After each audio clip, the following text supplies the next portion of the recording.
Commander Teo stood at the observation window of the military command center on Earth, watching the planet rotate slowly beneath the afternoon light.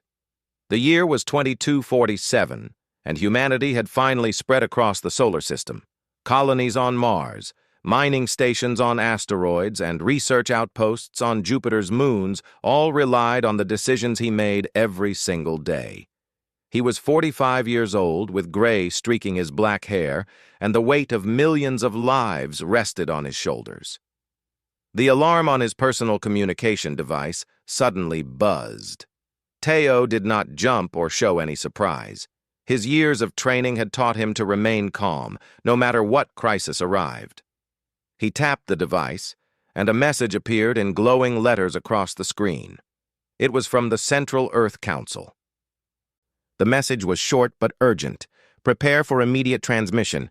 Galactic Council Assembly. Priority level maximum.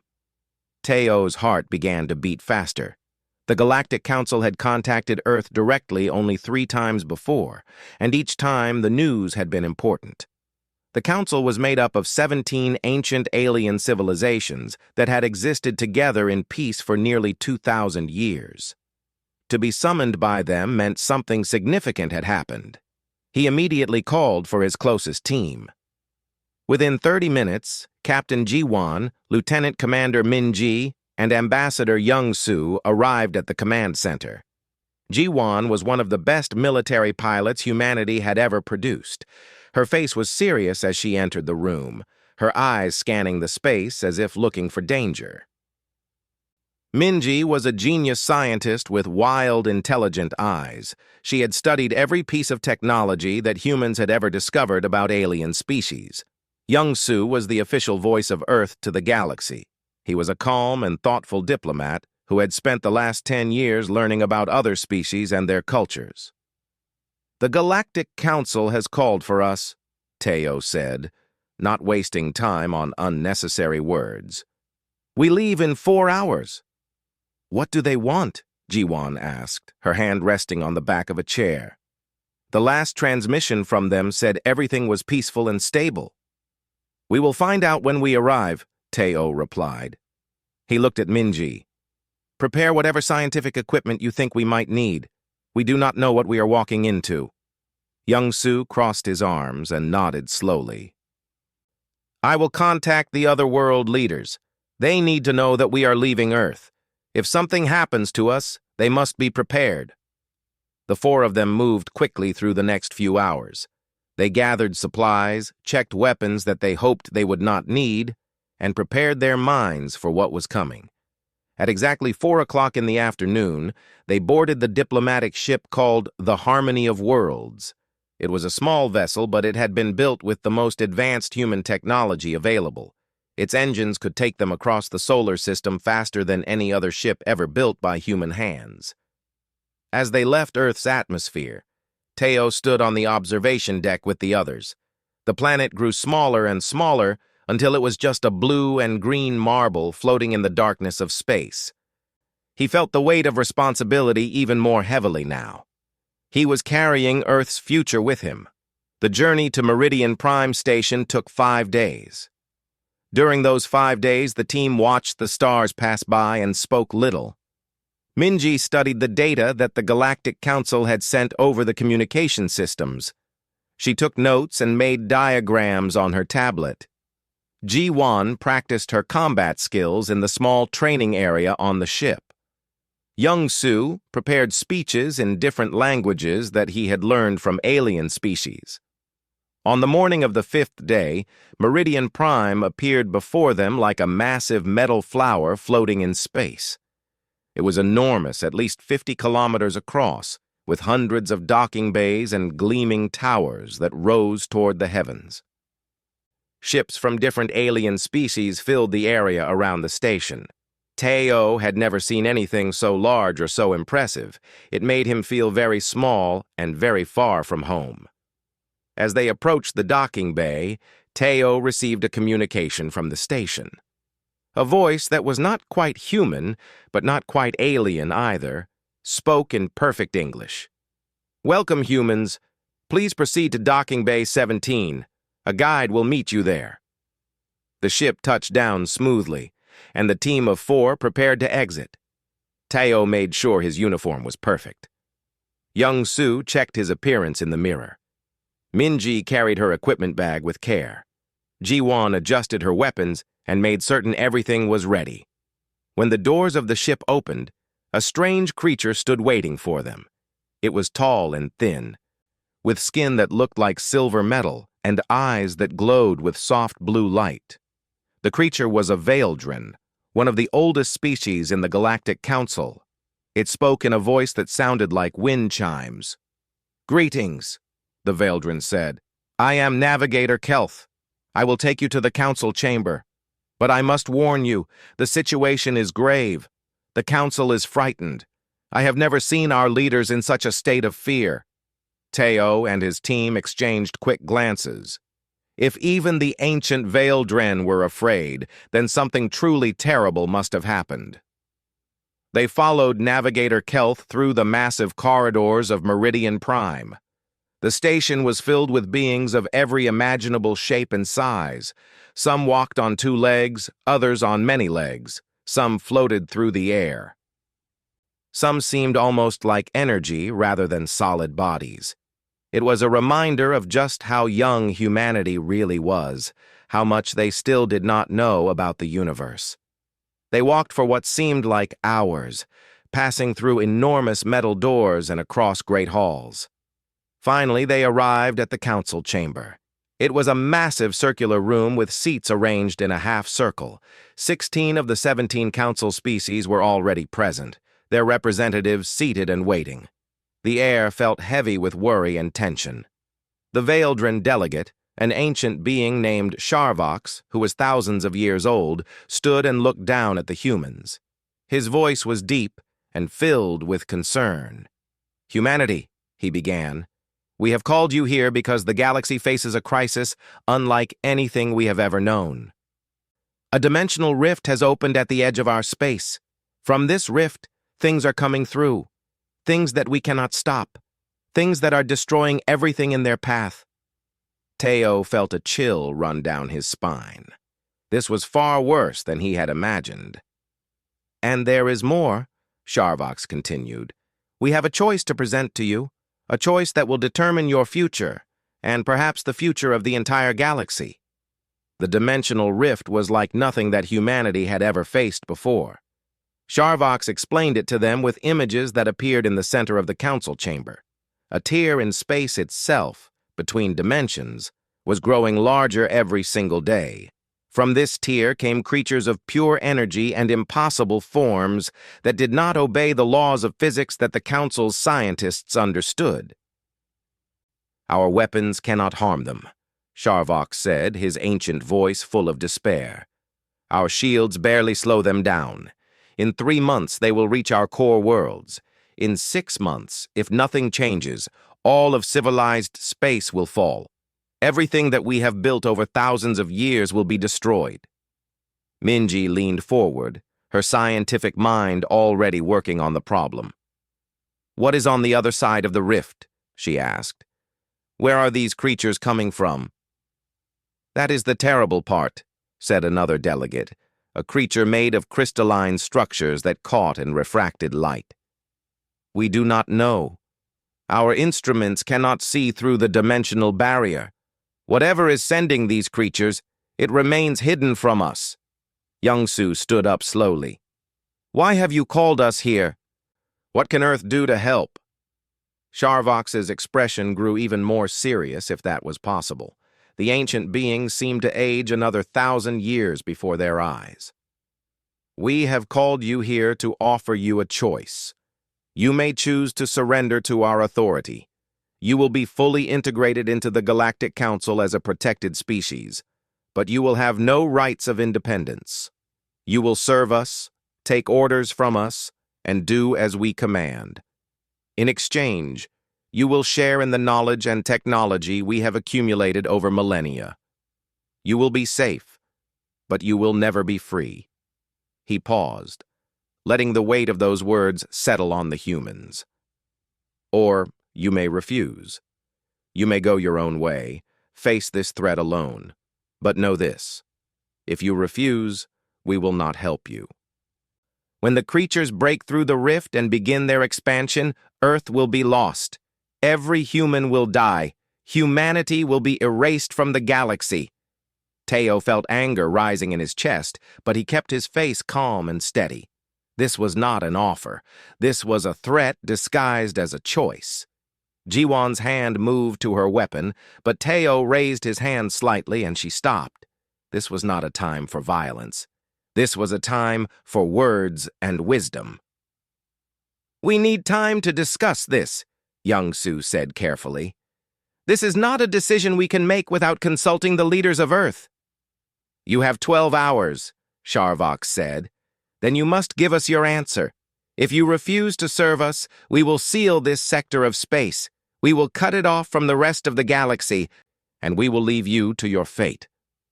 The Vaildren guide led them to a chamber where they could rest, but none of them slept. They sat around a table and spoke in quiet voices about what they had heard. "It is a trap," Jiwon said. "They are afraid, so they want to control us. If we agree, we lose everything that makes us human. But if we refuse, we die," Minji said. "Earth dies. Billions of people die." Teo was silent for a long time. He was thinking about everything he had learned in his years of military service. He was thinking about Earth, about the people he had sworn to protect, and he was thinking about what the Council had told them. Finally, he spoke. "They did not tell us everything," he said slowly. "Look at what they said. Their weapons cannot harm the creatures. Their shields barely slow them down. But they did not say that nothing can harm them. They did not say that these creatures are unstoppable. They only said that they cannot stop them." Minji's eyes widened as she understood what he was saying. "You mean there might be a way that they have not thought of?" "Perhaps," Teo said. "Tell me, Minji, what do we humans have that the Council does not have?" Minji thought for a moment. "We are young. We have not been bound by tradition for thousands of years. We are willing to take risks. We think differently." "Exactly," Teo said. He stood up and looked at each of his team members. "The Council is afraid because they think that this is a problem that requires ancient knowledge and proven methods. They have not considered that the answer might come from a species that is young and desperate enough to try the impossible." Young-Soo nodded slowly. "You are saying we should refuse. You are saying we should tell them no." "I am saying that we should not accept slavery," Teo said. "Not for the promise of safety, not for anything. If humanity is to die, then we will die as a free people. And if we are to survive, we will survive by using the one thing that the Council cannot: our ability to be unpredictable, to think in new ways, to try what others have called impossible." Jiwon smiled, and for the first time since they had arrived at Meridian Prime, she looked like herself again. "So what do we do?" "We tell them no," Teo said. "We tell them that humanity will face this threat on our own terms. We go home. We gather our best minds. We study everything that the Council has shown us, and we find a solution that they could never imagine." Young-Soo took a deep breath. "They will see this as defiance. They may attack us." "Let them try," Jiwon said. "I did not train my whole life to surrender without a fight." Teo looked out the window at the stars beyond Meridian Prime. Somewhere out there was the rift. Somewhere out there were creatures that the greatest minds in the galaxy could not fight. And somewhere down there on Earth were billions of people who did not even know that their world was in danger. "We go back to the Council chamber," Teo said. "We give them our answer, and then we go home and we do something that no one in this galaxy has ever done before. We take an impossible situation and we find a way to win." The four of them stood together, and they walked back through the corridors of Meridian Prime. Behind them, they left the shocked expressions of the Galactic Council. Ahead of them lay a challenge that would test everything that humanity was made of. Earth's military command center became the heart of humanity's last stand. The moment Teo returned with the news that the Galactic Council had refused to help, every nation on the planet stopped what they were doing and began to prepare for war. General Dai Zhong, the aging commander of the United Earth Defense Force, called an emergency meeting with world leaders from every continent. The message was simple. Humanity was alone, and they had to fight or die. The mood in the command center was grim but determined.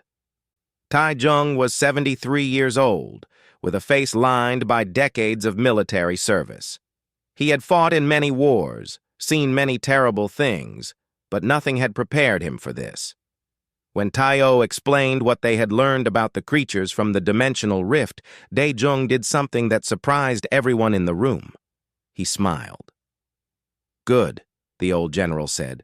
"I am tired of peace. Peace makes soldiers soft. But this is what we are meant for. This is why we prepare." The next weeks were a blur of activity. Earth's entire economy shifted to war production. Every factory, every research center, every resource was dedicated to the single purpose of survival.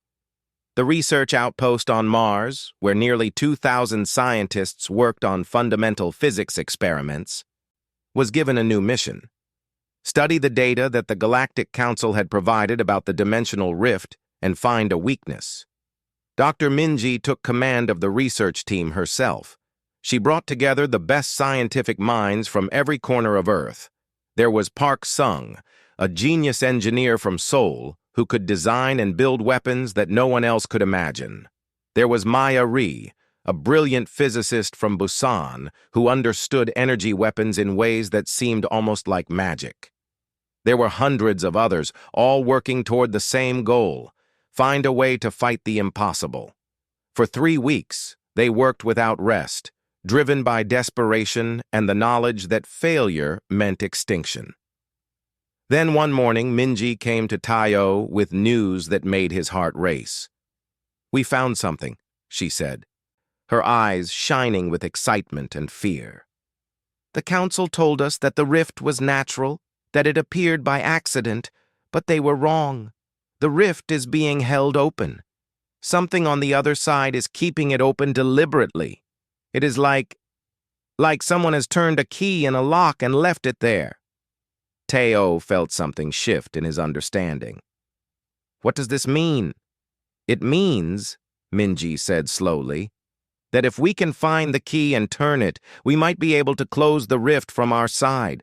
The creatures are not invading from a natural disaster. They are being sent, and whoever is sending them is doing it with a purpose." Teo immediately shared this information with Daijung and Young-Soo. The diplomat's face grew thoughtful. "This changes everything," Young-Soo said. "If something is deliberately opening this rift, then it is not just a random disaster. It is an attack. And the Council has been treating it as a natural disaster. They have been blind to the truth." "Can we close it?" Daijung asked directly. "We do not know yet," Minji admitted. "But at least now we know what we are fighting. We are not fighting nature itself. We are fighting intelligence, and intelligence can always be outsmarted." The next phase of preparation began. Teo and Jiwon designed new strategies that the Council would never have considered. They took civilian ships and converted them into weapons platforms. They installed experimental engines that pushed the limits of what was physically possible. They created weapons that combined human instinct with alien technology, producing tools that were unpredictable and devastating. The Galactic Council watched from afar, confused and alarmed by humanity's actions. They had expected Earth to either surrender or panic. Instead, they saw a species that faced certain death and responded with imagination and courage. Then came the day of first contact. Jiwon led a small fleet of human warships toward the rift. The creatures came pouring out of the dimensional tear like insects from a broken hive. They were vast and terrible, beings of pure energy that seemed to ignore the basic laws of physics. They moved in ways that should have been impossible. They seemed to exist in more dimensions than human eyes could perceive. The Galactic Council's weapons had been useless against these creatures. Their advanced technology, their shields, their weapons designed over thousands of years, all failed. But humanity's new weapons were different. They did not try to match the creatures with advanced tech. Instead, they used unpredictable tactics. G1 had her pilots perform maneuvers that no trained military officer would ever consider. They crashed ships into the creatures deliberately. They used explosions not for damage, but for propulsion. They fought with the desperation of warriors who had nothing left to lose. And remarkably, some of their attacks actually worked. The creatures were being hurt. For the first time since they emerged from the rift, they were being forced to retreat. Back on Earth, Teo watched the battle through the communication feeds.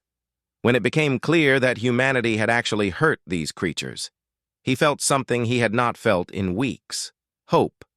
Park Sung was already at work designing the next generation of weapons. Maya Ri was analyzing the data from the battle, understanding more about how the creatures functioned. Minji was closer than ever to discovering how to close the rift, and Ji-won was planning the next offensive. The word spread through the galaxy faster than light through quantum communication channels. Humanity, the young species that the Galactic Council had dismissed as primitive, had actually succeeded where the Council had failed. They had wounded the creatures. They had made them retreat. Some of the younger species within the Council began to question the wisdom of the ancient leaders. Why had they not tried these unconventional tactics? Why had they relied so heavily on old methods when facing a new threat? And more importantly, they began to wonder, what else had humanity learned that the Council did not know? Teo received a message from a delegate of a younger species called the Corinth. They wanted to help. Against the explicit orders of the Galactic Council, they sent ships and supplies to Earth. Other species followed, not all, but enough to make a difference.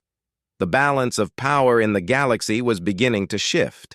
The Galactic Council was no longer the undisputed authority. Humanity, through courage and determination and the willingness to try the impossible, was becoming something new. They were becoming a force that could not be controlled, could not be predicted, and could not be ignored. Teo stood in the command center and watched the stars. The war was far from over. The creatures were still coming through the rift. But for the first time, humanity had a chance, and that was more than they had been given when they started. The victories kept coming. With each battle, humanity learned more about the creatures. With each new weapon that Park Sung designed, they found ways to hurt their enemy more effectively.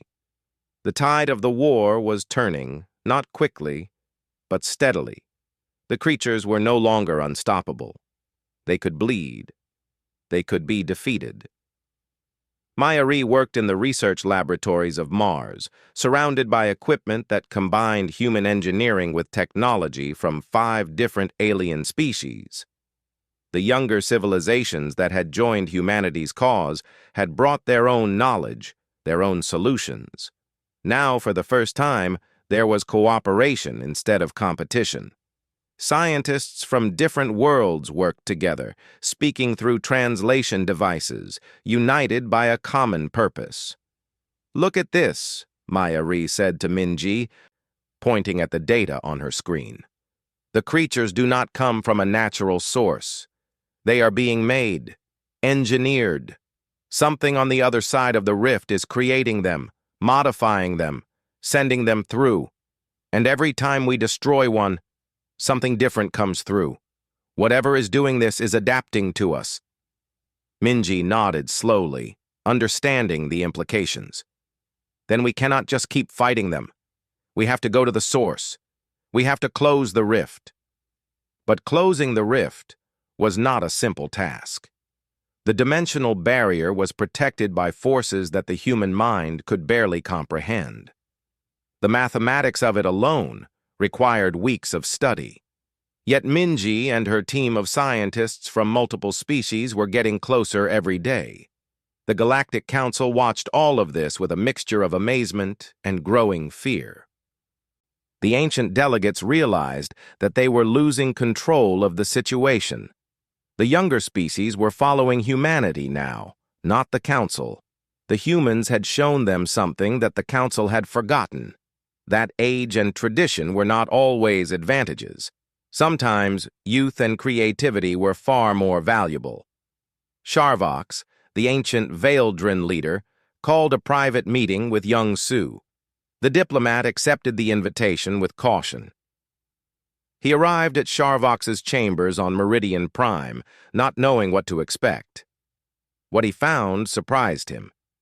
The ancient being seemed diminished somehow, smaller. The light that had filled his eyes before was dimmer now. Sharvox looked at young Su with something like sadness. "We made a mistake," the Veldrin said simply. "We were afraid and fear made us foolish. We thought that controlling you would make us stronger. We did not understand that strength sometimes comes from accepting equality with others, not dominance over them." Young Su said nothing at first, letting the moment settle between them. "Humanity is transcending," Sharvox continued, "not just surviving but transcending. You are not just fighting an enemy, you are evolving, you are becoming something greater than what you were, and we are fading. The Council is becoming less relevant with each day that passes." "That does not have to be true," Young Su said carefully. "The Council still has vast knowledge and experience. These things have value." "Perhaps," Sharvox said, "but knowledge and experience are not what the younger species want anymore. They want something that only you have provided. Hope. Hope that the impossible can be accomplished. Hope that an entire civilization can change its course and become something better." The conversation between Young Su and Sharvox spread through the galaxy. Other delegates from the younger species began to speak openly about forming a new alliance, not the old Galactic Council, which had become slow and paralyzed by fear, but a new order, one where humanity played an equal role, one where innovation and courage were valued as much as tradition. Back on Earth, the military situation continued to improve. G1, now commanding the entire human fleet, had coordinated attacks with ships from 7 different alien species. They had pushed the creatures back, forced them to retreat deeper into the rift. The dimensional barrier was no longer expanding. It was holding steady. But time was running out in a different way.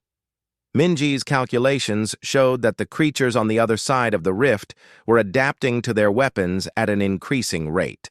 Within months, the enemies would be immune to everything that humanity and their allies could do. They would break through again, and this time, the defenders would be helpless. The only solution was to close the rift. And to close the rift, someone would have to go through it. Taio convened the War Council. He explained the situation to Daejung, to Minji, to Ji-Wan, and to the commanders of the allied species. The reaction was immediate and grim. To go through the rift was to enter a place that human instruments could barely measure. It meant entering a space between dimensions, a place where the laws of physics might not apply. It meant almost certain death. "I will go," Daejung said, standing up from his seat. The old general's voice was steady and calm. "I have lived a long life. It is time for a younger person to lead humanity into the future." But Teo shook her head. In this war, Teo was recognized as humanity's strongest leader. She was the one whose decisions had changed the course of the war. She was the one the other species looked to for guidance. And she was the one who would have to go through the rift. "I will go," Teo said, "and I will not go alone." Ji-Wan stood immediately. "I will go with you. I have flown through every nightmare that this war has created. I can fly through one more." Teo looked at her closest friend, and she nodded. They would go together into the unknown. They would go where no human had ever gone. And they would close the rift, or they would die trying. The preparations began for the journey through the rift.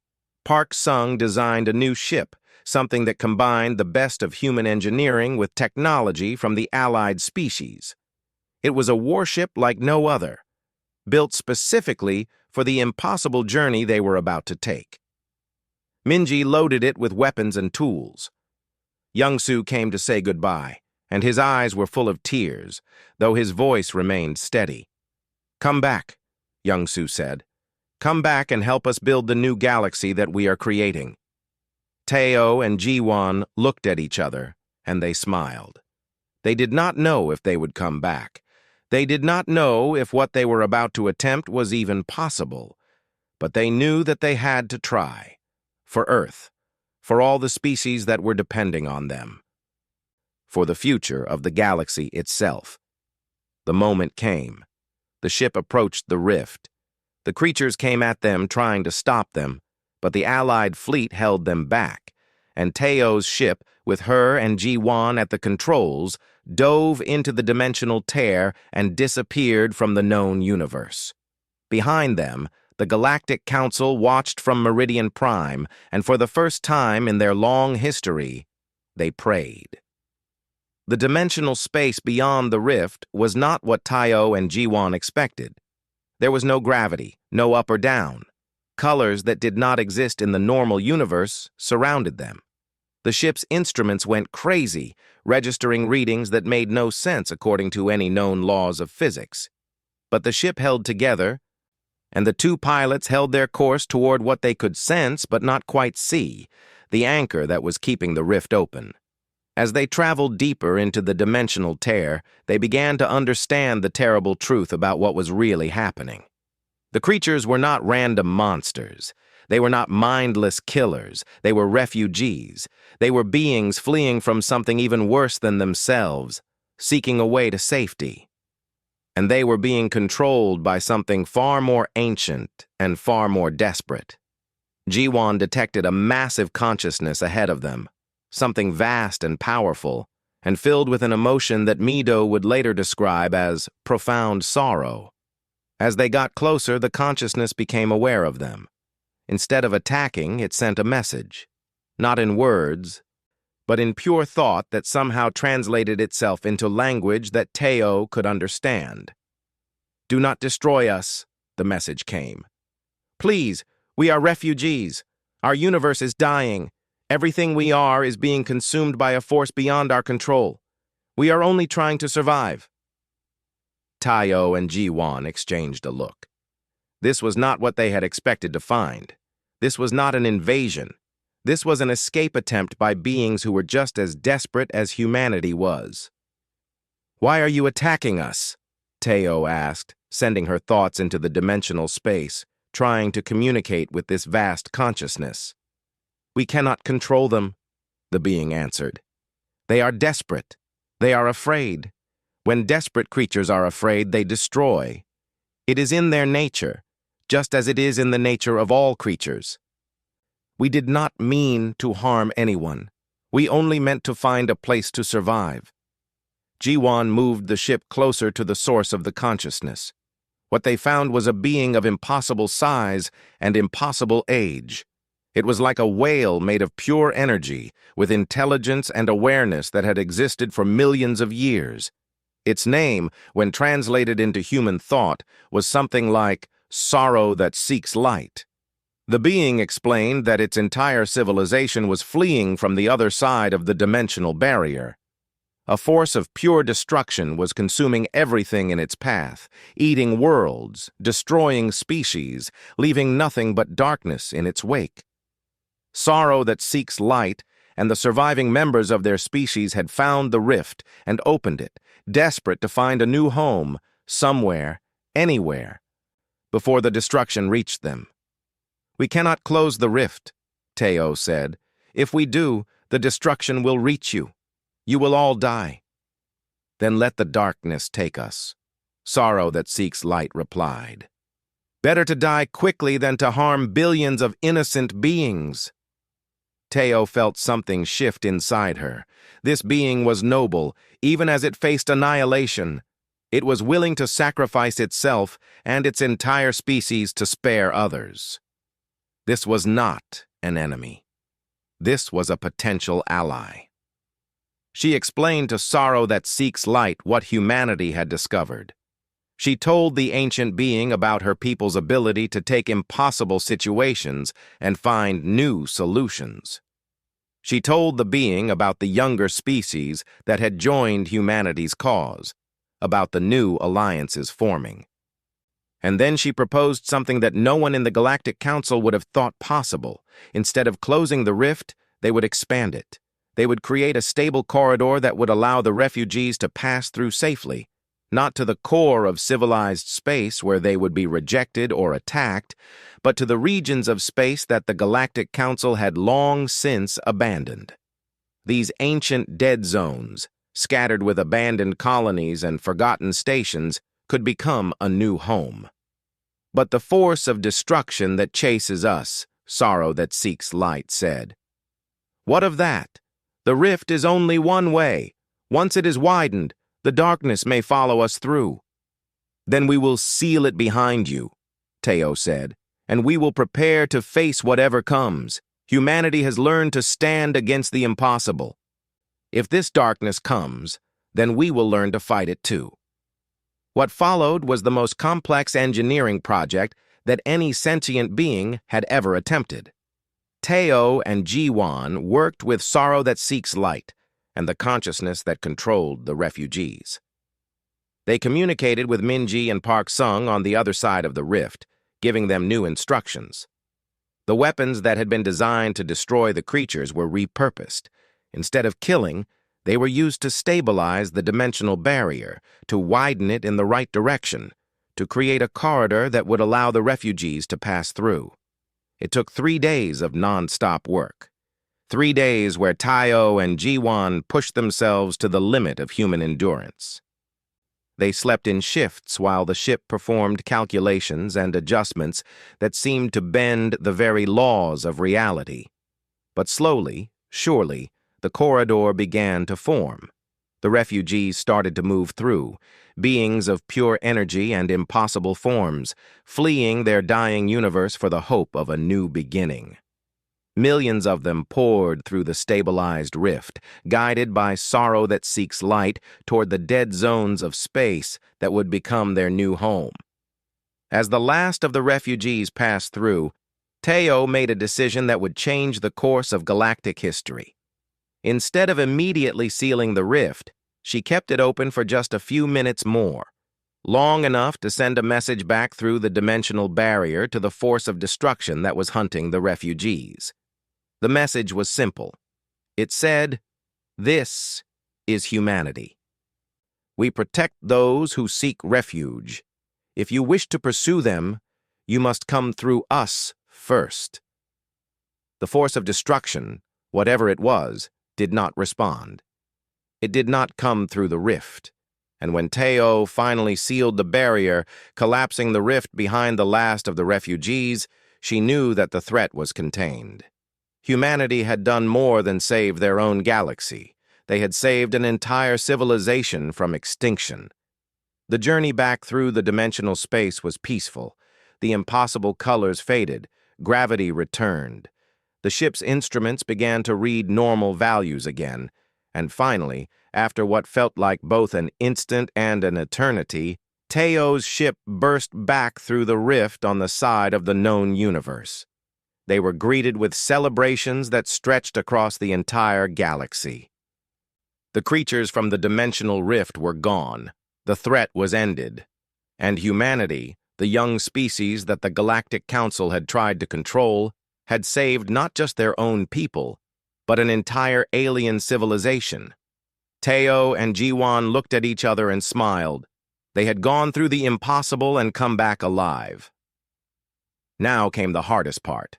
Building the new galaxy that would emerge from the ashes of the old order.